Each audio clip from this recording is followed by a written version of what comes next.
maa ngi nuyu waa Sénégal yëpp di baalu àq ñëpp di baal ñëpp àq si julli gi ñu jóge ni di ñaan yàlla Sénégal jàmm yàgg fi yàlla jële fi feebar bi di mbas mi yokku jàmm yokku xewal yi ba nga xam ne képp ku dund ren déwén dàqal ren ñu ngi koy ñaan yàlla suñu borom di jéggal ñëpp comme ni ma ko waxee encore une fois di ñaan ñëpp jéggal ñu également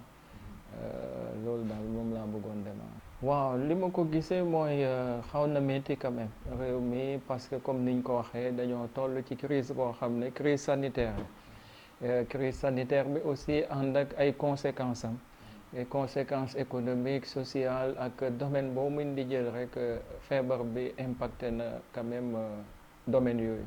donc loolu moo waral ma ne métti na pour ñëpp métti na pour gouvernement bi pour état bi métti na également pour population yi mais dafa nekk loo xam ne su suñu borom la jóge donc li ñu mën a def rek mooy ñu gëm yàlla ñaan ko moom mi nga xam ne tey moom moo ko fi indi ñu ñaan ko mu jële ko fi ba ku ne mën a dellu si li nga newoon ba jafe-jafe yi wàññeeku réew mi mun a nekk aussi ci chantier yi mu nekkoon projet yi état bi amoon yëpp yàlla mun leen a kàttanal ba président de la république mun ko yeggal. gis nañu mbas mi téye na lépp lu nga xamante ne activité économique fii ci Sénégal rawatina wàllu sport yi nga xamante ne ci ngay yëngu tey yan kàddu nga ci mën a sànni. waaw kàddu yi ma siy sànni mooy féliciter d'abord les acteurs du monde sportif njëkke ko sur le ministre des sports bi nga xam ne tey moom la ñu jox la politique sportive du gouvernement de l'État sénégalais donc nga xam ne bon famille yam njabootam la mun nañ wax ci secteurs yi gën a impacté la ñu bokk mais saluer également maturité bi acteurs yooyu am parce que depuis pandémie bi am ñoom ci seen bopp ñoom ñoo jël la décision arrêter lépp loo xam ne championnat la au niveau national parce que dañoo jël intérêt général teg ko ci kanam parce que bu Sénégal soxla donc keneen ku soxla da nga war a teg ci suuf parce que intérêt général bi moo war a primer toujours ci suñuy intérêt particulier te président fédération yëpp noonu la ñu amee maturité bu tax ñu mën a mesurer quand même feebar bi impact yi mu am mesurer conséquences yi xam ne bu ñu deful loolu alalu réew mi yëpp ci faj ay malade lañ ko nar a yóbbu donc pour ñu mën a orienter alal jooju feneen bi ko Sénégalais yi gën a soxla il faut que ñu mën a def effort déjà pour mën a xeex virus bi ba mu fi jóge mais tant que virus bi jógewu fi ab état mënta seetaan ab askanam ñuy feebar te duñu faj donc quelle que soit difficulté yi mën di am santé bi mooy priorité moo tax tey képp koo xam ne tey ci réew mi nga ne li nga war a mën a njëkk a def moom mooy que ne da ngay jàpp ne yow médecin nga yow acteur nga boo xam ne tey da nga fa war a bokk ci ñi fiy jëlee feebar bi parce que tant que jëlee wuñ ko fi comme ni ma wax li war a ñëw ci yow dootul ñëw ci yow dañ koy yóbbu ci ñi nga xam ne moom la feebar bi jàpp donc moo tax ma ne dama ciy remercier et saluer également tous les acteurs du monde sportif bi nga xam ne comprendre nañ ko xam nañ ne métti na ci ñoom parce que club yi ak ñëpp ñi nga xam ne ñu ngi autour des activités sportives quand même impacté nañu mënuñu def dara athlètes yi nga xam ne loolu la ñuy dundee voilà seen activité la moom mooy seen gagne-pain mënuñu compétir mënuñu dem fenn donc ñoom aussi xam nga da leen di impacter seen njaboot mais comme ni ma wax rek mbir la bu bett monde bi yëpp ay dëkk yu ñu ëpp doole am jafe-jafe donc comme ni ma wax Sénégal mënut a déroger ci loolu mais niñ ko mën a defee rek mooy ñu ëpp fula yeneen dëkk yi ëpp leen engagement ak détermination pour mën a ne amuñu doole bi ngeen am waxee am nañ fula bu daxi ni war nañ mën a respecter mesures barrières yi ñu wax da nga xam ne ni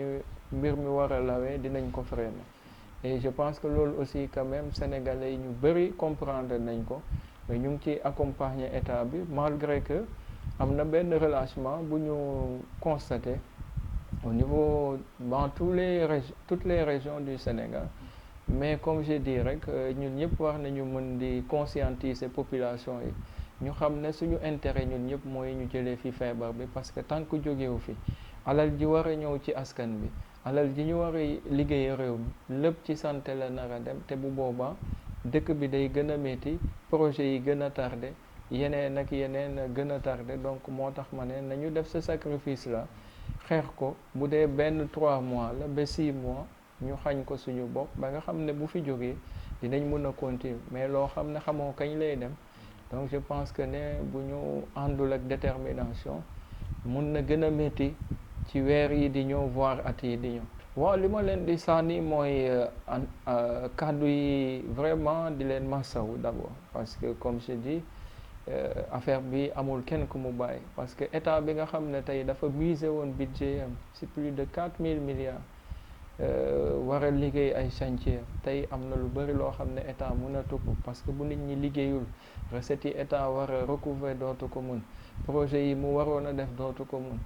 donc état si boppam si li ñu war a njëkk a massawu si la bokk te boole ci ki ko jiite muy son excellence le président de la république massawu également son gouvernement parce que ñoom ñoo yore woon programme yooyu yëpp mais tey bu lii amee ñu war a orienté waat budget yi vers d'autres priorités da leen di impacter forcément donc moo tax ma ne damay njëkk a massawu état bi ak gouvernement bi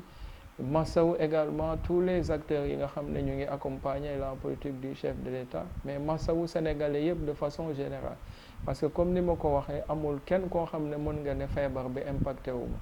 donc moo tax ma ne appel bi ma leen bëgg a lancer mooy rek ñu gën a solidaire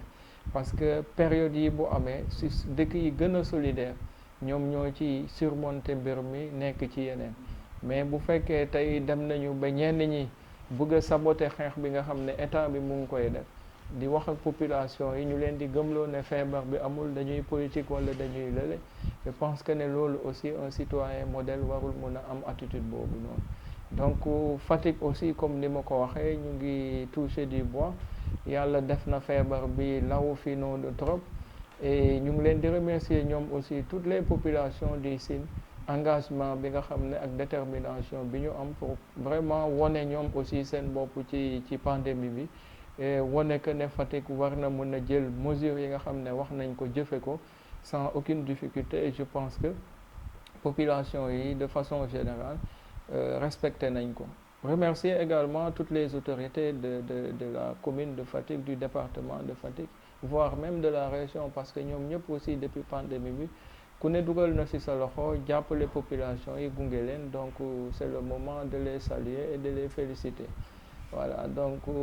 xam naa daal ne mbir mi moom métti na ba fu métti yem waaye damay ñaan askan bi ñu gën a solidaire et puis changer aussi comportement yi parce que boo nekkee crise aussi mënoo di vivre de la même façon bi nga doon dundee en temps normal donc je pense que foofu le Sénégalais yi di péché parce que nous voulons conserver suñu même mode de vie suñu même agenda de vie lépp alors que on est en période de crise et comme on est impacté li ku ne li nga mënoon daaw mënoo ko ren donc il faut forcément serrer la ceinture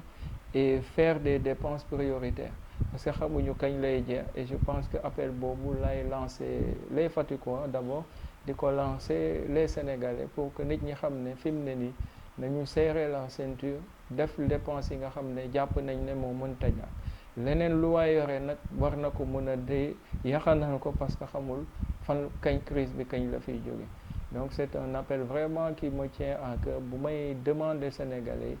donc ñu bàyyi ci xel bu baax et féliciter en tout cas comme ni ma ko waxee les populations du Sine parce que yàgg nañu wone seen jàmbarte dans beaucoup de choses seen loyauté vis-à-vis des leaders politiques des responsables politiques mais aussi seen fidélité ci engagement bi ñu am aux côtés du chef de l'État donc Fatick moom comme je dis toujours mention spéciale aux Fatickois et déwénati